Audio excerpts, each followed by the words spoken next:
तो गाइस कैसे हैं आप सब लोग। लेवल अप टू सर्वाइव के एपिसोड 23 के साथ हाजिर हूँ। तो लास्ट एपिसोड के एंड पे हमने देखा था ली, सैली और बोबैन वो तीनों ही मेडिकल सेंटर की तरफ जा रहे होते हैं। वहीं पर रास्ते में सैली ली से कहती है, मैं तुमसे इस बारे में पूछना चाहती थी कि तुमने यहाँ पर कौन सी पावर्स को अवेकन किया है, तुमने कौन से पावरफुल एलिमेंट की पावर्स को अवेकन किया है कि तुमने बीस्ट किंग को उससे हरा दिया। ली उसे कहता है, मुझे खुद भी इस बारे में नहीं पता, मेरे पास पावर्स तो अवेकन हुई है लेकिन मुझे ये नहीं पता कि वो कौन सा एलिमेंट है। तुम्हें पता है कि हीलर्स के पास कौन कौन सी पावर्स अवेकन होती है। सैली उसे कहती है, मैंने कुछ हीलर्स को देखा है, उनके पास लाइट की पावर होती है या फिर वाटर की पावर होती है। ज्यादातर हीलर्स के पास इसी दो तरह की पावर्स होती हैं। ली उसे कहता है, तो मुझे लगता है कि मेरे पास भी लाइट एलिमेंट की पावर होगी, बस इसका कलर थोड़ा ब्लैक है। बोबैन भी उसे कहता है, मुझे भी ऐसा ही लगता है कि तुम्हारे पास जो पावर्स अवेकन हुई है वो लाइट की पावर है। ली सोच रहा होता है, ग्रैंडपा ने मुझसे कहा था कि इन्हें इस बारे में कुछ नहीं बताना, इसी वजह से मैंने यहाँ पर कियोस एलिमेंट के बारे में नहीं बता सकता। तो वो सभी लोग उस जगह पर पहुंच जाते हैं। सैली उनसे कहती है, तो हम लोग फाइनली यहाँ पर पहुंच आए हैं। हमारे डेलिक टाउन का सबसे बेस्ट मेडिकल सेंटर है, तुम्हारे दोनों दोस्त यहीं पर हैं। सैली और बोबैन दोनों आगे आगे होते हैं। वो दोनों सीढ़ियां चढ़ते हुए दरवाजे के अंदर चले जाते हैं। सैली ली से कहती है, चलो जल्दी करो, तुम पीछे रह गए हो। ली पीछे बड़े आराम से चलता हुआ आ रहा होता है और कहता है, चलो चल के देखते हैं कि ब्रॉस और फिलगोरा कैसे हैं, शायद वो ठीक होंगे। लेकिन जैसे वो आगे बढ़ने लगता है उसी वक्त उसके पाँव के नीचे एक फॉर्मेशन ओपन होती है। उसी फॉर्मेशन के साथ वो वहाँ से टेलीपोर्ट हो जाता है। ली भी इस बात से काफी ज्यादा हैरान होता है। वहीं पर दरवाजा भी बंद हो जाता है। सैली और बोबैन दोनों अंदर चले जाते हैं। वो पीछे की तरफ देखते हैं तो पीछे कोई भी नहीं होता। सैली कहती है, ये अचानक से ली कहाँ पर चला गया, वो तो हमारे पीछे नहीं है। जबकि हमारा ली वहाँ से एक दूसरी जगह पर टेलीपोर्ट हो जाता है। वहाँ पर जाने के बाद ली कहता है, अब ये कौन सी जगह है और अचानक मैं कहाँ पर आ गया हूँ। हिक्स वहाँ पर आता है और उसे कहता है, तुम्हें यहाँ पर ज्यादा शॉक होने की जरूरत नहीं है, मैंने अपने ट्रांसपोर्ट मैजिक को यूज करते हुए तुम्हें यहाँ पर बुलाया है। मेरा नाम हिक्स है। यहाँ पर लाटोनाया डेजर्ट के इस डेलिक टाउन के 4 बड़े गार्डियंस हैं और उन चारों गार्डियन में मैं भी एक हूँ। ये एक ऐसी जगह है जहाँ पर लाटोनाया के सबसे स्ट्रॉन्गेस्ट वॉरियर्स को ही बुलाया जाता है, इसी वजह से यहाँ पर तुम्हें बुलाया गया है। उसे कहता है, मुझे ये बताओ कि तुम मुझे यहाँ पर लेकर क्यों आए हो। हिक्स उसे कहता है, मुझे इस बारे में बताया कि तुमने बीस्ट किंग को मार दिया है, इसी वजह से मैं चाहता हूँ कि तुम हमारी गार्डियंस की टीम को ज्वाइन कर लो, हमारे साथ मिल जाओ। हम यहाँ पर अपनी पूरी कोशिश करेंगे तुम्हें सब कुछ देने की जो तुम्हें चाहिए होगा। ली उसकी बात को इग्नोर करते हुए पीछे की तरफ मुड़ जाता और कहता है, मुझे इस सब में कोई भी इंटरेस्ट नहीं है, मैं तुम्हें ज्वाइन नहीं करना चाहता, मुझे तो बस इस लाटोनाया डेजर्ट को छोड़कर अपने घर वापस जाना है। हिक्स इस बात से गुस्सा हो जाता और कहता है, मैंने उन सभी को कहा था ये लड़का भी उबारे की तरह ही है, बिल्कुल उबारे की तरह, हम लोग इसको अपने लिए मना नहीं सकते, वो भी बहुत ज्यादा अड़ियल है। लेकिन फिर भी हायर अप्स ने मुझे कहा कि जहाँ पर मैं तुम्हारे सामने आकर ये प्रस्ताव रखूं, तुमने मेरा टाइम वेस्ट कर दिया। हिक्स ली से कहता है, मेरे कुछ लोग पहले से बाहर मौजूद हैं तुम्हारे बाकी के सारे दोस्तों को मारने के लिए। वो ग्रैंडपा उभरे और तुम्हारे दोनों दोस्तों को भी मार देंगे। तुम नहीं चाहते कि मैं उन सभी को मार डालूं, तो तुम्हारे पास ये आखिरी मौका है। तो तुम मेरी बात के लिए एग्री कर देते हो, हमारे साथ मिलने को तैयार हो, तो फिर हम लोग उनको छोड़ देंगे। जबकि लियू से कहता है, मैं भी तुम्हें यहाँ पर एक मौका देता हूँ, यहाँ से बाहर जाने के बाद मैं सैली और बाकी के सभी को नहीं देख पाता, मैं यहाँ पर वापस आऊंगा और तुम्हें मार डालूंगा। हिक्स उसकी बात सुनने के बाद जल्दी से अपनी पावर्स को रिलीज करता है और अपनी एयर पावर को यूज करते हुए अपने पास तलवार बना लेता है। नेक्स्ट सीन बाहर का दिखाया जाता है। सैली और बोबैन अभी बाहर ही होते हैं। सैली पीछे की तरफ देख रही होती है और कहती है, ये अचानक से ज़ीली कहाँ पर चला गया, वो तो हमारे पीछे पीछे ही आ रहा था। बोबैन उसे कहता है, मुझे भी ऐसे ही लगता है जैसे वो हमारे पीछे आ रहा था, लेकिन अब वो यहाँ पर नहीं है। इसी वक्त वहीं पर बोबैन को कुछ स्मेल आती है। बोबैन कहता है, आज बड़ी अजीब से स्मेल आ रही है। फिर साथ ही वो जल्दी से शैडो की पावर्स को यूज करते हुए सैली को पीछे की तरफ खींच लेता है, क्योंकि सैली के ऊपर किसी ने अटैक किया होता है।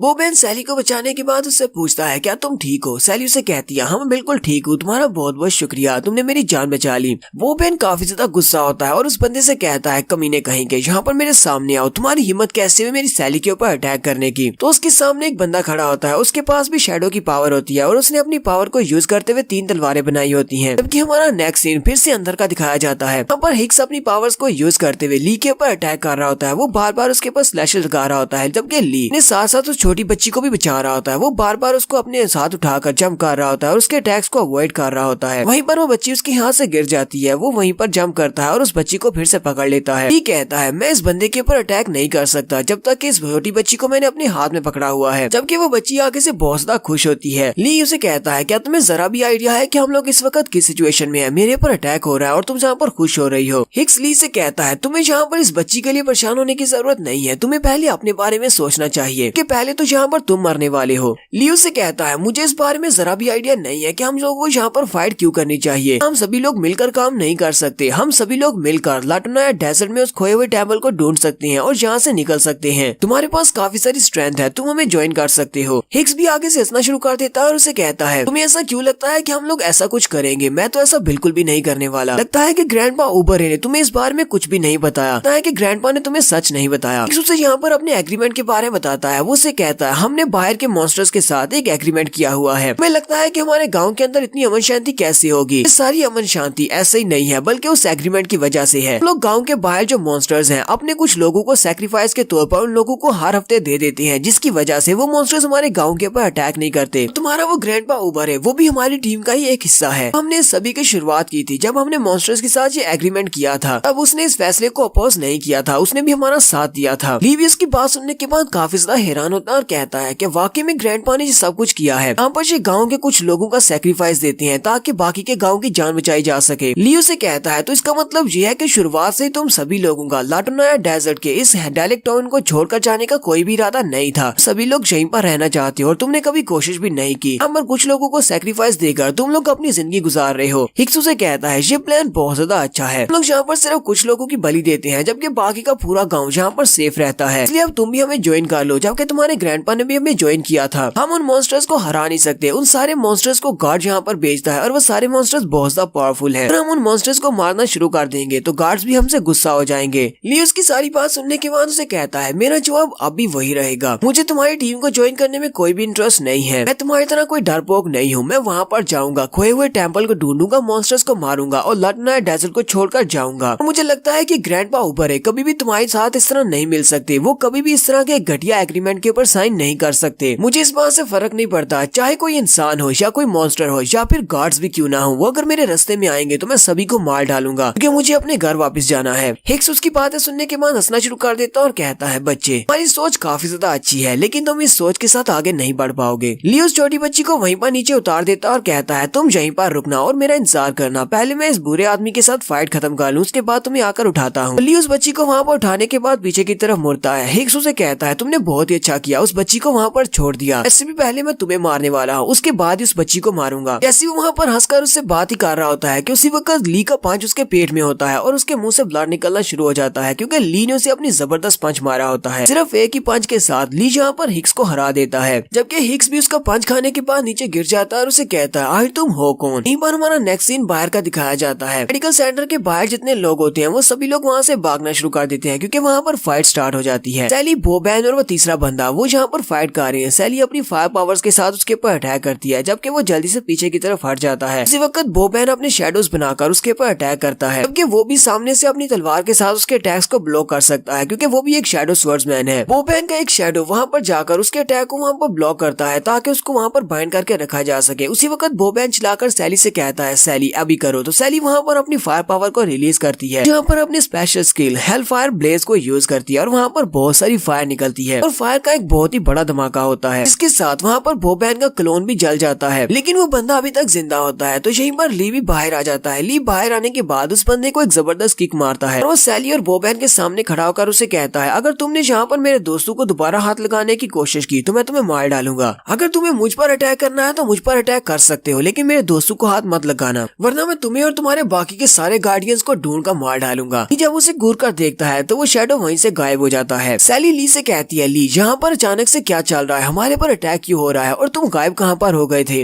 ली उनसे कहता है मैं तुम्हें सब के बारे में बाद में बताऊंगा लेकिन हमें जल्दी से जल्दी घर वापस जाना होगा। मुझे ग्रैंडपा ओबरे से किसी बारे में बात करनी है। हो सकता है कि इस वक्त ग्रैंडपा ओबरे के ऊपर भी अटैक हो। नेक्स्ट सीन ग्रैंडपा का दिखाया जाता है। ग्रैंडपा अपने स्टडी रूम में बैठे होते हैं। एक बुक को ओपन करके वो लोग कह रहे होते हैं अगर वाकई में इस लड़के के पास एलिमेंट ऑफ कियोस है तो इस बुक के अंदर जो भविष्यवाणी लिखी हुई है उस भविष्यवाणी के मुताबिक डीमंस और गार्ड्स दोबारा से यहाँ पर मॉर्टल लैंड के ऊपर आएंगे और दोबारा से इन सभी के दरमियान में फाइट होगी। और जब वो डीमन और गार्ड्स दोबारा से मॉर्टल वर्ल्ड के ऊपर अटैक करने के लिए आएंगे तो उस वक्त सिर्फ एक इंसान होगा जिसके पास एलिमेंट ऑफ कियोस की पावर होगी, वही उन सभी डीमन गार्ड्स को रोक पाएगा। ग्रैंडपा भी यहीं पर बैठे स्टडी कर रहे होते हैं कि उसी वक्त वो तीनों बच्चे अंदर आ जाते हैं। ग्रैंडपा उनसे कहते हैं तुम तीनों तो कुछ ज्यादा ही जल्दी वापस आ गए हो, क्या तुम लोग मेडिकल सेंटर से हो आए, अपने दोस्तों को देख लिया? तो यहाँ पर वापस आने के बाद ली ग्रैंडपा से पूछता है इसने वहाँ पर उसके साथ जो बात की थी यहाँ पर कुछ लोगों की बलि चढ़ाकर गाँव के लोगों को सेफ रखने की। ग्रैंडपा से इस बारे में पूछता है क्या ये बात वाकई में सच है? तो ग्रैंडपा उसे यहाँ पर चारों गार्डियंस के बारे में बताते हैं कि ये चारों गार्डियंस कौन है और ये कहाँ से आए हैं। ग्रैंडपा उसे कहते हैं चारों गार्डियंस के नाम हिक्स, लूशियस, सार्चिया और सबसे स्ट्रॉन्गेस्ट मैजिशियन जिसका नाम डोरोप है। ये चारों यहाँ पर डायलेक्ट टाउन के सबसे फर्स्ट राइवल पर्संस हैं। चारों यहाँ पर आए थे और उन्होंने इसी डायलेक्ट टाउन की शुरुआत की थी, उन्होंने इसकी बुनियाद रखी थी। से कुछ 100 साल पहले हिग्स को छोड़कर तीनों बड़े गार्डियन जहाँ पर आए थे, लेकिन उस वक्त हमारे लाटनाया की हालत पहले से बहुत ज्यादा बुरी थी। यहाँ पर हर तरफ मॉन्स्टर्स ही मॉन्स्टर्स हुआ करते थे और उन्होंने यहाँ पर तबाही मचा रखी थी। बाकी की स्टोरी को हम लोग नेक्स्ट एपिसोड में कंटिन्यू करेंगे। फिलहाल यहीं पर इस एपिसोड का एंड करेंगे। एपिसोड की एक्सप्लेनेशन अच्छी लगी हो तो कमेंट करके जरूर बताइएगा। चैनल को सब्सक्राइब कर दे, वीडियो को लाइक और शेयर कर दे। शुक्रिया।